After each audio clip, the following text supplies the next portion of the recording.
अपने तन को ढकने के लिए कपड़े तो हर कोई पहनता है, लेकिन इस तन को सजाने के लिए अगर कपड़े के साथ साथ में उस कपड़े का काम ऐसा हो कि वो आपकी शान भी बढ़ा दे, जिसे कहते हैं वर्दी। उस वर्दी को पहनने का हर किसी का सपना होता है। इस बार हर बच्चे ने सपना देखा था, लाखों विद्यार्थियों ने, कि वो इस बार इस वर्दी को जरूर पहनेगा, लेकिन कई बच्चों के सपने टूटने वाले और कई बच्चों के सपने निखरने वाले हैं। जिनके निखरने वाले हैं वो भी इस वीडियो के अंदर मैं बताने वाला हूँ कि कितनी कट ऑफ जा सकती है। जिनके सपने टूट रहे हैं वो दूसरा सपना कैसे देख सकते हैं, यानी कि 4800 वैकेंसी और आने वाली है, वो कब तक क्या होगा वो भी सब कुछ इसके अंदर कवर करने वाला हूँ। तो वीडियो को अंत तक जरूर देख लीजिएगा। आप लोगों की काफ़ी डिमांड थी कि आंसर के आने के बाद में काफ़ी वीडियोज मिले, लेकिन इतने दिनों तक मैंने कोई वीडियो नहीं बनाया था, क्योंकि मैं कोई भी चीज़ करता हूँ सोच समझ के करता हूँ, जिससे एक बच्चे के ऊपर एक पॉजिटिव इफेक्ट हो, नेगेटिव जा करके वो कहीं ऐसा ना करे कि वो अपने इस उद्देश्य से ही अलग हट जाए। तो ध्यान से समझ लीजिएगा, एक एक चीज़ को समझते हुए चलिएगा। मैं जो चीज़ें बताने जा रहा हूँ कि आपकी जो कट ऑफ है, राजस्थान पुलिस कांस्टेबल की मैं बात कर रहा हूँ, ठीक है। राजस्थान पुलिस कांस्टेबल की जो एग्ज़ाम हुई है आपकी, इसके अंदर अलग अलग पारियों के अंदर आपकी एग्ज़ाम हुई, 3 दिन तक आपकी एग्ज़ाम चली थी। अब इसको लेकर के मन में काफ़ी सवाल है। आरएसी की कट ऑफ क्या जाएगी, आईबी की कट ऑफ क्या जाएगी, नॉर्मल कांस्टेबल की कट ऑफ क्या जाएगी, किस जिले से कैसे क्या होगा, ये बहुत से सवाल आपके मन में। मैं ओवरऑल आपसे बात करूँगा, लेकिन एक और चीज़ आपको बता दूँ, किस वैकेंसी के अंदर नॉर्मलाइजेशन किया जा सकता है, ठीक है। तो मैं आपको जो कट ऑफ बताऊँगा उस चीज़ में नॉर्मलाइजेशन के बाद में क्या अंतर हो सकता है, वो चीज़ें भी मैं आपको बताऊँगा। तो ध्यान से समझ लीजिएगा, एक एक पॉइंट को समझते हुए चलेगा। देखिए, हर बार आपको जैसे कोई एग्जाम लगती है, जैसे इतनी बार जैसे पहले भी के सालों में भी एग्जाम हुई, तो आपको जो कट ऑफ बताई जाती है डरा दिया जाता है, लेकिन इतनी कट ऑफ जाती नहीं है, ठीक है। क्योंकि पेपर का लेवल एक अच्छे लेवल का होता है। आप डरते हो, जैसे अभी 150 क्वेश्चन थे आपके, 150 क्वेश्चन थे, 150 मार्क्स के थे।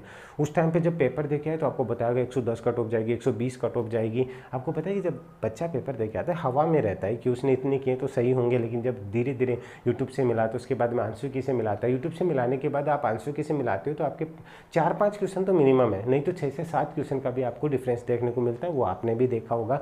अब डर रहे हैं कि हम फिजिकल करें या नहीं करें, क्योंकि एक चीज़ मैं आपको बता दूँ, फिजिकल के अंदर आपको सिर्फ और सिर्फ 20 से 25 दिन का टाइम मिलेगा। इसलिए इस चीज़ को गौर से सुन लीजिएगा और आप अच्छे से तैयारी में लग जाइएगा। देखिए, आप अगर तैयारी करें और आपको लग रहा है कि आपका सिलेक्शन होगा या नहीं होगा, तो इस चीज़ को समझ लीजिएगा कि अगर आप जनरल कैंडिडेट हैं, ठीक है, ध्यान से समझ लीजिएगा, आप अगर जनरल कैंडिडेट है और 90 प्लस मार्क्स हैं आपके, ठीक है, ध्यान से समझ लीजिएगा, 90 प्लस मार्क्स है तो आपको फिजिकल की प्रिपरेशन करनी चाहिए। अब एक और चीज़ मैं आपको बता दूं कि अलग अलग डिस्ट्रिक्ट से जैसे होंगे बच्चे, तो ज़रूरी नहीं कि सबके 90 प्लस ही हो। मैं ओवरऑल आपको बता रहा हूँ, अगर उस कंडीशन में आप अगर कई डिस्ट्रिक्ट ऐसे जहाँ से फॉर्म कम लगे हैं, या फिर जैसे कोई भी एक चीज़ें इफेक्ट करती है, उसकी वजह से ये 90 से कम भी हो सकता है, यानी कि ये 80 प्लस तक भी ये मामला जा सकता है। लेकिन मैं अभी आपको एक सेफ जोन में मान करके चलूँ, तो अब अगर आप 90 प्लस हैं तो आप फिजिकल की प्रिपरेशन अच्छे से स्टार्ट कर दीजिए, ठीक है। दूसरी बात आती है, ये मैंने बताया जनरल कैंडिडेट के। ओबीसी का अगर मैं मानूं तो इसमें से 1-2 कम नंबर आप मान सकते हैं, यानी कि आप 88 से 90 के बीच में आप मान सकते हैं। ईडब्ल्यूएस की अगर मैं बात करूं, ध्यान से समझ लीजिएगा, ईडब्ल्यूएस की अगर मैं बात करूं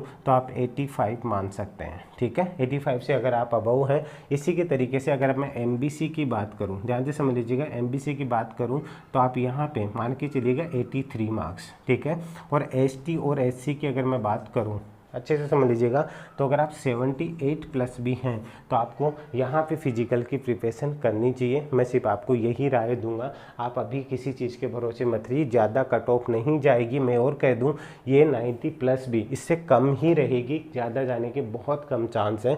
तो इवन अगर आप 80 प्लस भी और आपको लग रहा है ना आपके लेवल पे जिनसे आप बात कर रहे हो, तो भी आपको फिजिकल तो एक बार एक प्रिपेयर रहना चाहिए खुद को कि इतने में मुझे प्रिपरेशन करनी चाहिए। लेकिन अब एक और चीज़ समझ लीजिएगा, बाई चांस अगर मेरिट में कुछ इजाफा होता है, ठीक है, उसका रीजन क्या होगा वो चीज़ समझ लीजिएगा कि अगर नॉर्मलाइजेशन होता है, किसी शिफ्ट के नंबर बढ़ा दिए जाते हैं, तो हर एक शिफ्ट के अंदर जो जो मैंने चीज़ें बोली हैं आपको, उसके अंदर आपको, क्योंकि जैसे पटवारी के अंदर हुआ था तो नॉर्मलाइजेशन होता है, नॉर्मलाइजेशन के अंदर वो आपको फ्री के मार्क्स ही मिलते हैं, ठीक है। तो इसलिए मैंने आपको ये रो मार्क्स बताए हैं। नॉर्मलाइजेशन होगा तो उसमें आपको फ्री के मार्क्स मिलते हैं, तो आप मिनिमम अगर ज़्यादा भी नहीं तो आप 8 से 10 नंबर का इसके अंदर इजाफा देख सकते हैं। कई शिफ्ट को इसमें फ़ायदा होता है, कई को नुकसान होता है। अब ये किस बेस पे ये नॉर्मलाइजेशन करते हैं, आरएसएमएसएसबी का ये पैटर्न के अकॉर्डिंग मैं आपको बता रहा हूँ। अगर पुलिस विभाग करता है तो आपको यहाँ पे अगर ज़्यादा भी नहीं तो आप 4 से 5 नंबर का वेरिएशन देखने को मिल सकता है, ठीक है।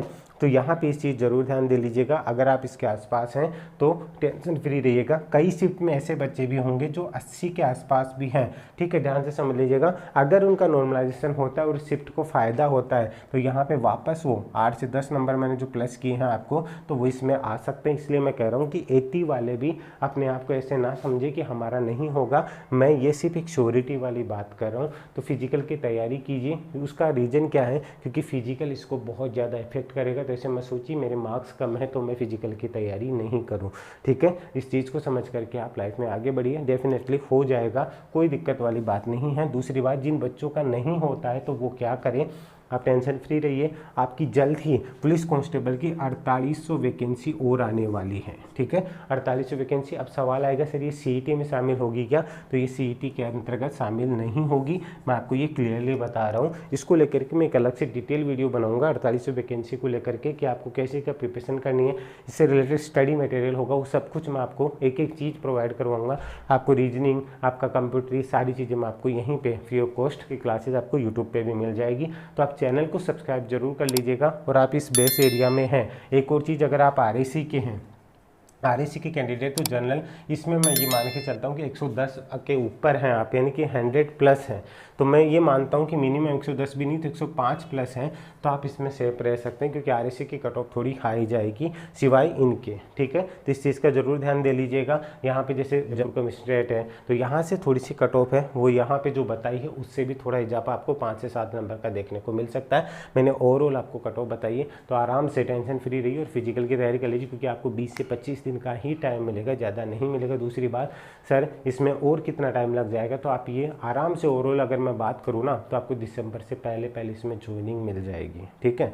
आपको ट्रेनिंग के लिए बुला लिया जाएगा, इसलिए ज़्यादा टाइम नहीं, क्योंकि ये जैसे कंप्लीट हो आपकी नई वैकेंसी भी आ जाएगी। 2023 तक का वेट मत कीजिए, उससे पहले ही आपको कुछ ना कुछ ऐसी अपडेट मिल जाएगी। तो टेंशन फ्री रहिए, घबराइए मत, बिंदास रहिए, प्यारी सी स्माइल चेहरे पे रखिए और मुस्कुराते रहिए, क्योंकि आप उम्मीद सर के साथ है। कमेंट करके जरूर बता दीजिएगा वीडियो कैसा लगा, और वीडियो को शेयर जरूर कीजिएगा, जिससे मुझे लगे कि इसमें इंटरेस्टेड है, तो आपकी नई वैकेंसी आने वाली उसको लेकर के भी आप जुड़ सके और मैं आपकी पूरी हेल्प कर सकूँ। तो अभी के लिए इजाजत दीजिए। जय हिंद, जय भारत, धन्यवाद। कोई भी सपना साकार करने के लिए सबसे जरूरी है सही कोच का होना। चुनिए उमेश शर्मा एकेडमी को और करे अपने RPS, CSSC एंड रेलवे का सपना साकार। Download the app now.